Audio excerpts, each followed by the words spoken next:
As the veil between the material plane and the enchanting Feywild grows thin, a mystical transformation takes place. The armies of the Fae Petal Courts emerge from the Feywild, led by the harmonious union of the Seelie and Unseelie queens. United in purpose, they have set aside their differences to safeguard their realms from the impending threat of Incandriox.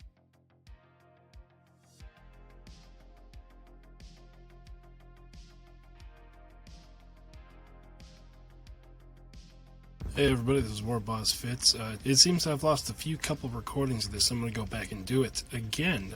Today we're going to go over the Fae Petal Court.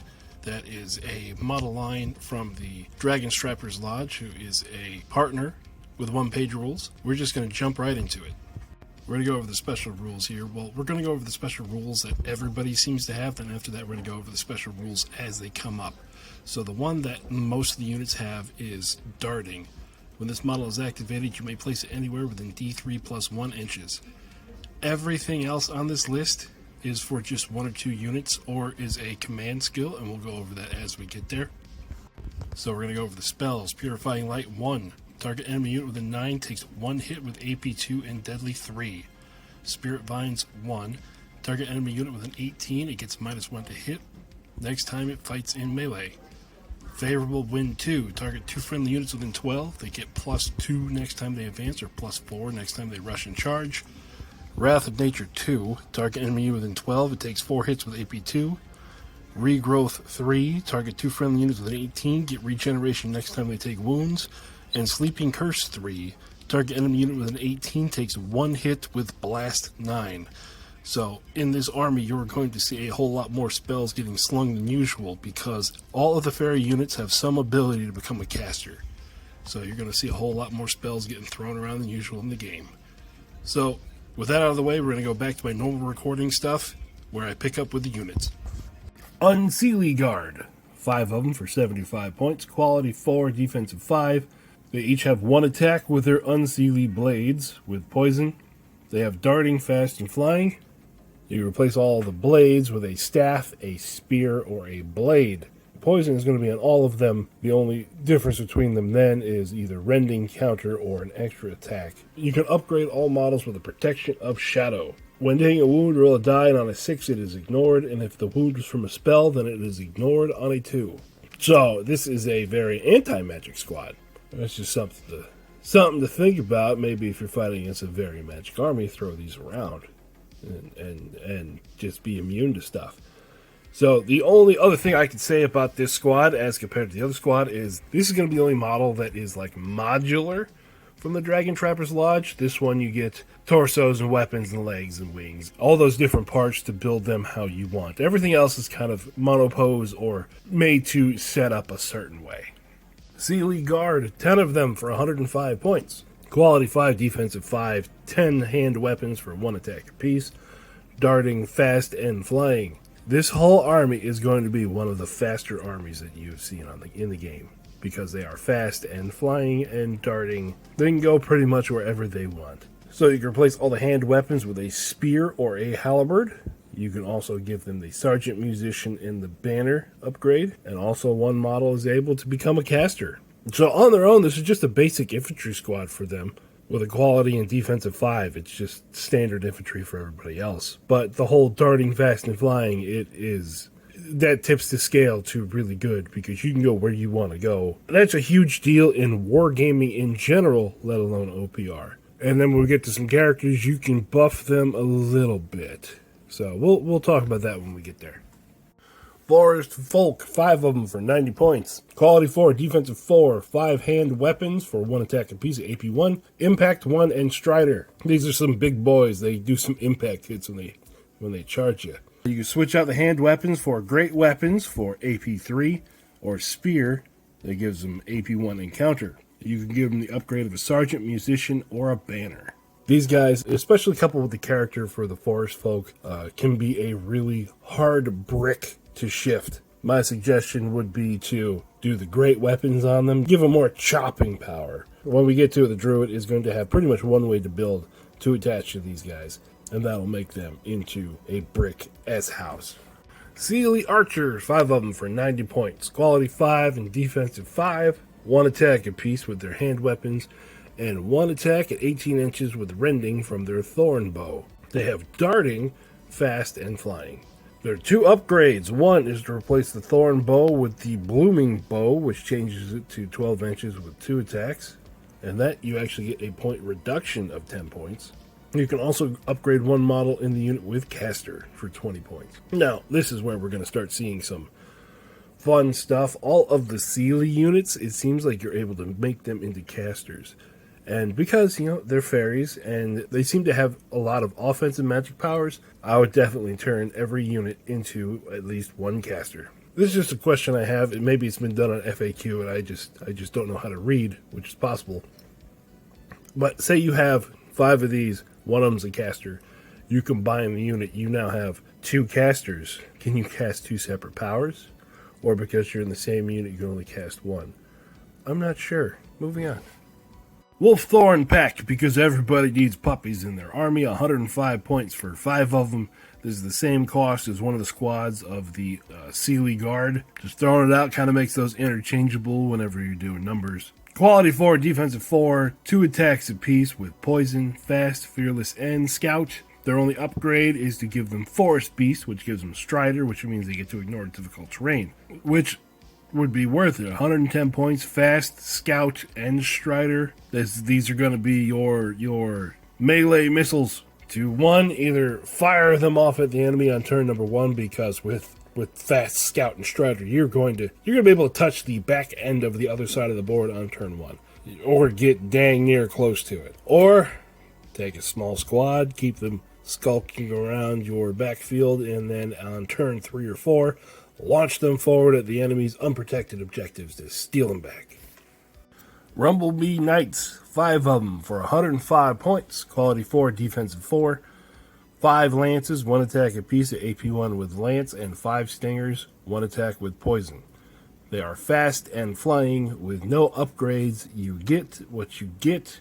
Not really much more to say about this unit. This is going to be your cavalry unit for your fairies. I mean, they are the models look pretty cool. Nothing much else to say about that. The Floraloth. 170 points. Quality 4, defensive 4. 1 attack apiece with Vine Whip at AP1 with a blast of 3. Fearless, regeneration, toughness 3.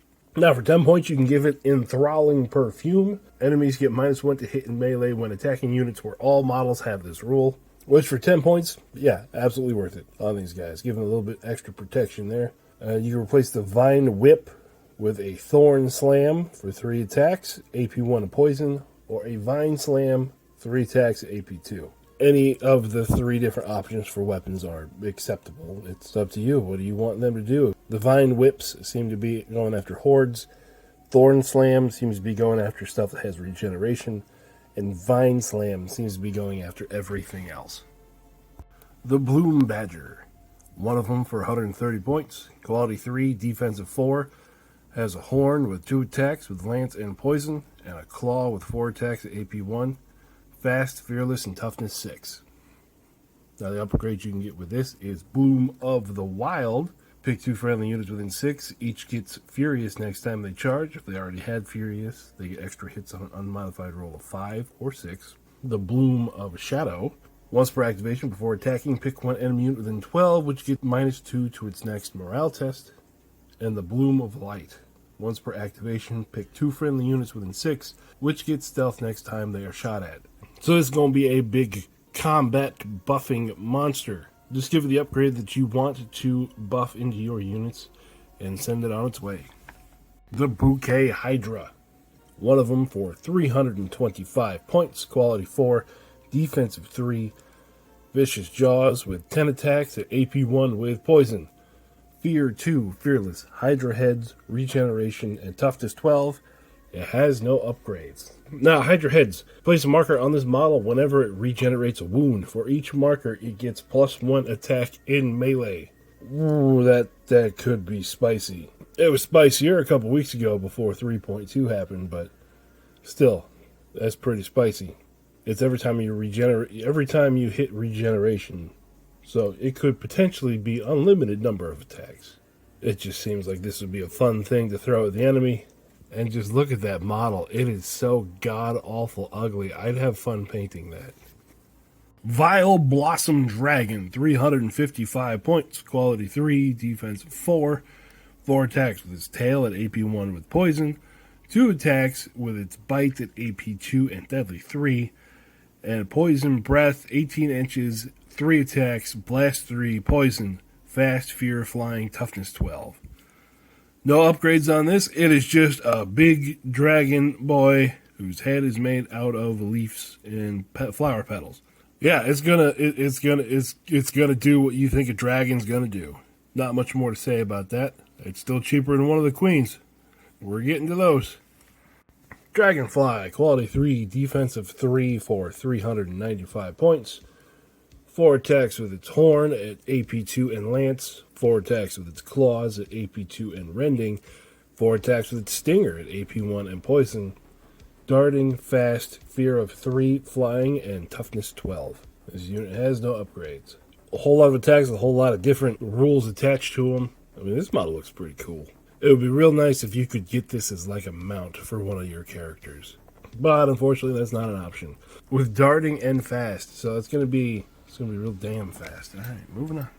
Unseelie Queen, 450 points. Oh, we are so expensive now. Quality 2, defensive 3. 8 attacks with claws at AP 2. 4 attacks with her blade at AP 3 and poison. Fear 3, flying hero, mistress of shadow, surprise attack 2, and toughness 9. So the mistress of shadow surprise attack, again, a really long name for something, but this is what it does. This model counts as having ambush and may be deployed within 1 inch away from enemy units. Once deployed, roll X dice for each 2 plus 1 enemy unit within 3 takes 2 hits with AP 1. So what this girl is going to do is when she pops up, she can pop up anywhere she's going to fit. Roll 2 dice because it is surprise attack 2, and for every 2 up, 1 unit within 3 takes 2 hits. So odds are you're going to get 4 hits with AP 1 somewhere within 3 when you pop up. So again, toughness 9 character. She's cool, but she is too fat to fit into a squad. Don't let her know that. But no one, she can't go with anybody. No one wants to be her friend. And then the only other 2 options are the warning cry and the intimidating. Warning cry, cool, but with the surprise attack, you're going to be ambushing already. I mean, it's not worth it. By the time you show up, someone else ambushing off of you, it's going to be turn 3 at the earliest. Not worth it in my opinion. And the Wolfthorn Companion, you're already quality 2. You can get +1 to get quality 1, but remember, 1s always fail anyways. The Seelie Fairy Queen, 480 points. She's big, she's mean, and you gonna pay for it. 8 attacks with her flower staff, 4 attacks at 18 inches with AP 1, and blast 3 with her entangling vines. A caster of 3, flying hero, mistress of light, enemies abound, and toughness 9. Now, that special rule, Mistress of Light, Enemies Abound, has a very long name, and this is what it does. Once per activation before attacking, pick 2 enemy units within 12. Each unit must take a morale test, and if failed, they take 3 hits. Kind of a radiant aura glow going on. Now, she has toughness 9, so she is a little bit too big to put into a different unit, so she's going to be running around on her own. And with a caster of 3, she's going to be able to throw some magic around the board every single turn. Now, her 2 upgrades, she has the ability to take a Hopper Companion for Warning Cry, where no one can ambush within 12 of her, or the Wolfthorn Companion for Intimidating, where this model and his unit get +1 to morale rolls, but again, she can't take a unit. Her quality is already a 2. She's big, she's mean, she's very expensive, and I got one in the army coming up. We'll see how she does. Moving on. On to our only character that has the ability to buff his squad, because it's the only one that'll fit in the fairies. The Unseelie Princess, 80 points, quality 3, defensive 5. Unseelie Blade for 3 attacks, AP 1 with poison. Darting, fast, flying hero, protection of shadow, and toughness 3. The Protectionist Shadow is the one that gives you a 6 to ignore a wound, or a 2 if it's for magic. Now, the squad upgrades. You can get Royal Guard, where this model and its unit gets +1 to hit in melee, which is always worth it. Just flat out always worth it for 25 points. And then the Cloak of Shadow. That's where this model and her unit get ambush. Which, honestly, with the darting fast and flying, I don't really think you need it. Unless the enemy has a whole bunch of ranged attacks that is either indirect, or if there's not much cover, you're going to be able to get to them a lot faster than they're going to be able to get to you. The other two options is to give the character Warning Cry or Intimidation. Intimidation might be worth it here. I mean, this unit is a quality 3. It has the ability to break it down to a quality 2 while leading a squad. I mean, if you want that extra, you want to make that extra sure that you're not going to fail a morale test, take the Intimidating. Forest Folk Druid, 90 points. Quality 4, defense 4, 3 attacks. He will bonk you with his stick at AP 1. Caster 2, Hero, Impact 1, Strider, and Toughness 3. Now, this is going to be for Forest Folk, obviously. You can attach him to the fairies, but the rules don't match up good enough. He would be a detriment to the fairies, and the fairies would be a detriment to him. For upgrades, he can get a Fairy Hopper Companion for Warning Cry, to where no one can ambush within 12 inches of him. And then the Wolfthorn Companion, so he can get a little Wolfthorn puppy to be intimidating. You can also upgrade him with the Stillness of Nature, where he gets to pick 2 friendly units within 12 inches, where they get +1 to their next morale roll. Or Barkskin. This model and his unit gets +1 to defensive rolls. Obviously, to me, the play here, take a Druid with the Wolfthorn Companion and Barkskin in a Forest Folk unit. That seems to write itself. That seems to be the best combination, and it kind of broadcasts that it is. So that is it for the units of the Fae Petal Court from Dragon Trapper's Lodge. We're going to go ahead and move on to the battle report now. What usually everyone's here to see. No one wants to hear me talking and staring at charts. We all want to see some carnage on the battlefield. So we're going to go ahead and get to that. Stay tuned. So welcome out to the garage, everybody. It is, again, another nice, balmy, just above freezing day here in Michigan. And today we're going to be playing with the Fae Petal Courts. These are from Dragon Trapper's Lodge, one of the partners of One Page Rules. Somewhere in one of the videos, someone requested that I do some of these type of armies, so I figured I'd throw them out there. And this is what I came up with. With these fairies, kept the base sizes mostly correct, except for the queen and that one back there with the Rumblebee champion. You'll see what I'm doing with that. But I have shrunk everything inside the slicer by 40%. So these are printed at 60%. To give them more of a fairy look, because done at the normal scale, they ended up being what I thought was too big. And the only reason I'm able to pull this off is because I use the ABS-like resin. And you can see here, instead of being brittle, everything kind of bounces. So that's the only way I can pull this off. So let's look at the units. First unit on the round table today is the Sealy Queen. She's going to be rocking 8 attacks with her stick. She's going to have some blast ranged attacks going out. She is a caster 3, and she has the ability to make enemies take morale checks and take hits if they fail. Next we have 2 units of Sealy Guard. One is armed with spears, the other one is just armed with hand weapons. They're both being led by an Unseelie Princess, and instead of printing out the Unseelie Princesses, I just made an additional guard. So for this unit, it would be this one right here, who is going to be counted as the princess, and she has the ability that gives everyone in her unit +1 to hit. Next unit we have 2 units of 5 Sealy Archers. They're going to be armed with the thorn bows that give them an 18-inch shot with rending. Then, last but not least, the unit in the army is a 10 model strong unit of Rumblebees. These are also led by an Unseelie Princess. She doesn't have the ability to take a Rumblebee, but because she has all the same rules, I'm going to be using that one Rumblebee there with the obscenely large base and the flag carrier who's holding out for dear life as the Unseelie Princess, and she has the ability to give everybody +1 to hit. And today they are going to be taking on the halflings from our last How to Play video. And this time I did remember the second unit of veterans. So we're going to see if the numerically superior halflings are going to be able to beat the more elite army of fairies.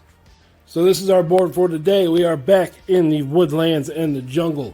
The mission that has been rolled up is Breakthrough. So we have one objective in the middle of each deployment zone, and the armies are trying to steal the enemy's objective while keeping hold of their own. Our deployment is just going to be frontline because we just keep rolling the front line.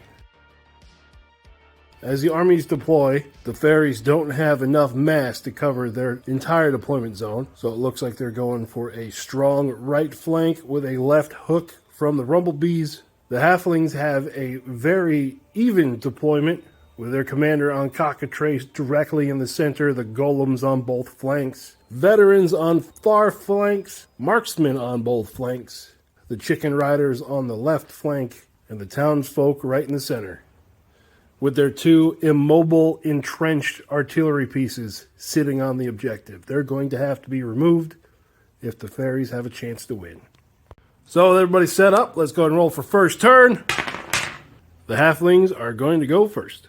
Deciding to waste no time, the stone golems use their strider ability to move right through the difficult terrain. The opening move for the fairies, one of the archer units moves forward and uses Purifying Light. The spell goes off, vaporizing one of the golems in a flash, and then they fire their arrows and are able to put 2 more wounds on the golems. The golems then fail their morale check and become pinned. The halfling townsfolk unit moves forward, and the leader in that squad plays a little tune for the chicken riders, giving them an extra 6-inch move. The Seelie Queen moves forward and uses the Sleeping Curse spell on the townsfolk. A sweet lullaby fills the air as 9 townsfolk lay down and fall asleep. She then uses her power, Mistress of Light, and because they are the only target within 12 inches, the townsfolk only get hit once and are forced to take a morale test. They fail and take an additional 3 wounds from the burst of light. Then she pulls out her vine whips and starts cracking into the survivors. With her massive whip blast, she's able to remove the rest of the squad. The chicken riders see the opportunity to take vengeance for their little townsfolk. They charge into the Seelie Queen. Their impact hits all hitting, but the Queen's armor is able to stop every hit. Then a combination of the chicken rider lances and the champion's great weapon, they're able to put 4 wounds on the Seelie Queen. She then looks down upon the chickens and swings with her great rose staff and is able to kill 4 of the chicken riders. Combat is a tie, no morale test needed. The spear-armed Steely Guard, with an average darting roll, are able to move up the field and charge into the golems that are already pinned. When they get there, they attempt to cast Wrath of Nature on one of the artillery pieces on the halfling objective, but the spell fizzles out. In combat with the golems, the fairies with their spears are able to put 3 wounds on the golems, and then the princess is able to do an additional 3 wounds herself, wiping out the squad of golems. They then consolidate a little further away to keep themselves out of pecking range of the big black chicken. The unit of veterans on the flank double time it forward, and our caster friend is going to cast Cleansing Spirit on the unit of fairies that just killed their golem friends. The blast goes off, and he's able to remove 6 of the fairies. The fairies pass their morale test. The fairy archers on the far flank of the fairy line sneak around the corner to see the veterans, and they decide that they will blast them back. They cast Sleeping Curse, which goes off, but the veterans have a higher armor save than the townsfolk did, only losing 3. Then the fairies fire off their bows, and they're able to take out another 3 veterans, who then fail their morale test and are pinned. The champion on the Cockatrace moves to the center of the board. The Rumblebees decide to charge into the Chicken Riders.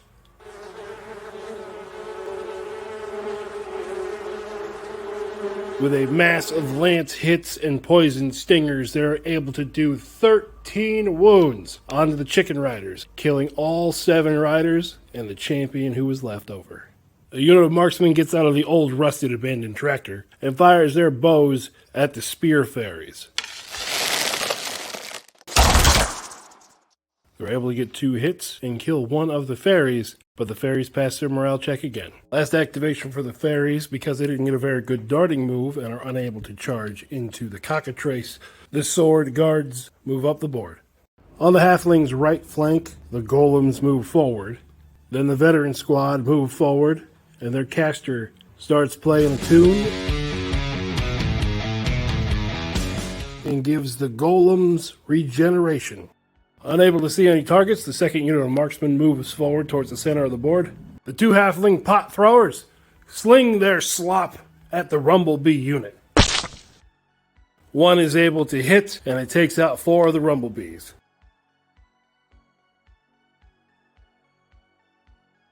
First activation of turn number 2, the Rumblebees charge into the cockatrice champion. Even though the attack dice were not on their side, they were still able to do 8 wounds on the cockatrice, leaving it down to 1 wound remaining. The cockatrice then attacks back, and again, the attack dice completely flub, only able to connect with 1 attack. The cockatrice then passes its morale test.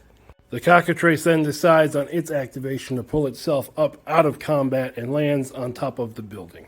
The unit of spear fairies charge into the veterans that blew them up last turn. Between the guard spears and the princess's poison blade, they're able to cut down 4 of the veterans, leaving the caster as the only one left. The caster fights back, and even though he is pinned, is able to take out 1 of the fairies. But then, losing combat and being already pinned, he takes off running, and a yell can be heard from across the battlefield. One of the halfling marksman squad moves forward and fires their bows into the Rumblebee unit. They're able to take out 2. The unit of sword fairies, rolling at least average on their darting roll this turn, are able to fly across the battlefield and charge into the second unit of marksmen. With their hand weapons, they're able to kill off 7 of the marksmen. The remaining marksmen attempt to fight back valiantly, but are unable to score any hits. And the last 3 think better, fail their morale check, and run off the board. Hearing news that his friend on the other flank has ran away, our second bard caster casts a spell on him and his squad to increase their speed and take off running across the backfield to the objective. The fairy archer squad in the center of the board moves over to cover their own objective. They attempt to cast a regrowth onto the Seelie Queen, but it is too much for the level 1 caster to muster. They then aim their bows at the cockatrice in the building. They're only able to score 1 hit, but that 1 hit is enough to take the cockatrice down. Moving as fast as they possibly can, the rock golems round the side of the building, heading directly for the fairy's objective. The Seelie Queen moves forward past the Rumblebees towards the marksman on the opposite side of the board. She once again opens her arms wide, casting a sleeping curse, trying to lull the marksman to sleep. Only 3 of the marksmen decide to close their eyes and lay down. Then, once again, using the Mistress of Light, she uses it on both the veterans and the marksmen. But inspired by a very angry bard, both squads pass their morale tests with no problem. Seeing that she can't do this peacefully, the Seelie Queen pulls out her vine whips and proceeds to destroy the entire marksman squad. In a panic, seeing that the fairies are awfully close, one of the pot launchers fires at the sword fairies and completely misses. The last fairy unit to activate, the archers all the way on the flank, get the maximum distance on their darting roll and are able to fly 20 inches across the board to stand back on their home objective. Last activation for the halflings, the second pot launcher fires again at the Rumblebees and completely misses.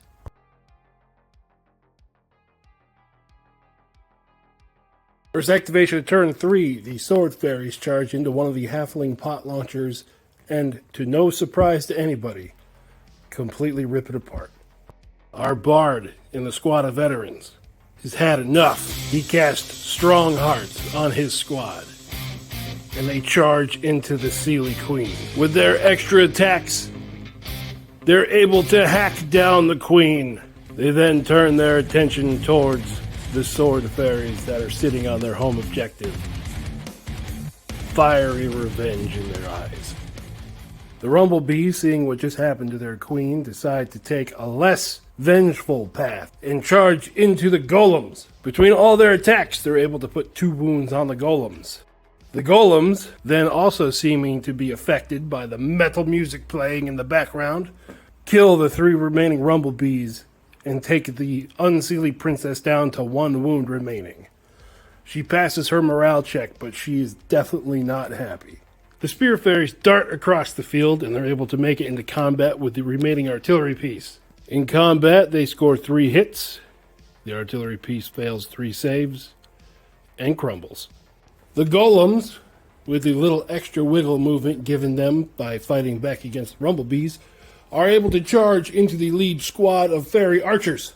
Because they are fatigued, they're only able to make 1 hit, but that 1 hit does kill a fairy. The fairies then fight back and are unable to cause any hits, but they pass their morale test. Having the 2 last activations of the turn, both of the fairy archer units pull back into a defensive formation around the objective. They both fire their rending arrows into the golems. They're able to cause 2 wounds.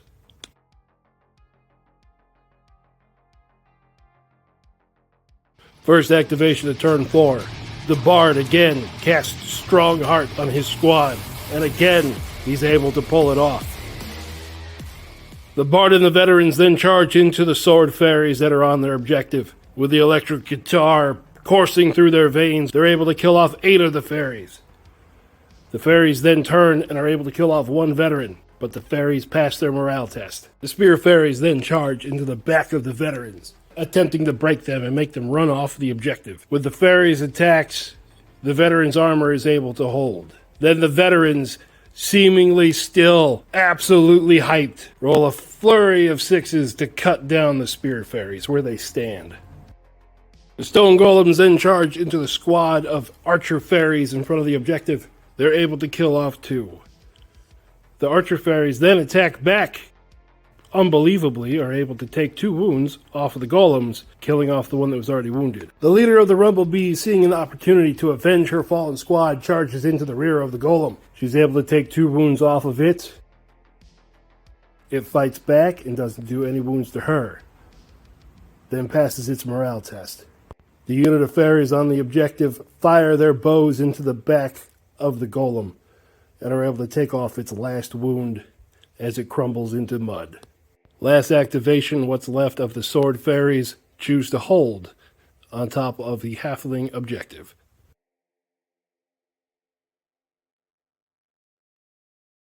So that brings us to the end of the game, everybody. With a final score of 1-0, the fairies win, because they were able to hold their own objective and contest the objective inside the halfling deployment zone. Today, the music was not strong enough to hold, but don't worry, I am sure the halflings will be back later. So that does it for us in the garage today, everybody. I hope you had a good time. Remember to like, subscribe, leave a comment. Next week, we are going to be doing the cat people from Sin Miniatures. For the battle after that, whoever wins that match, I have a poll up for you guys to vote to see what army is next. We've decided that we're going to try to alternate a little bit of Grimdark Future along with Age of Fantasy, so the armies to be voted on are going to be from both systems because they can fight against each other. I'll try to make the battles as balanced as possible. We're going to see where that takes us. So again, that's it for us today. Thanks for stopping by. I hope you guys are having fun out there, and we'll see you next time.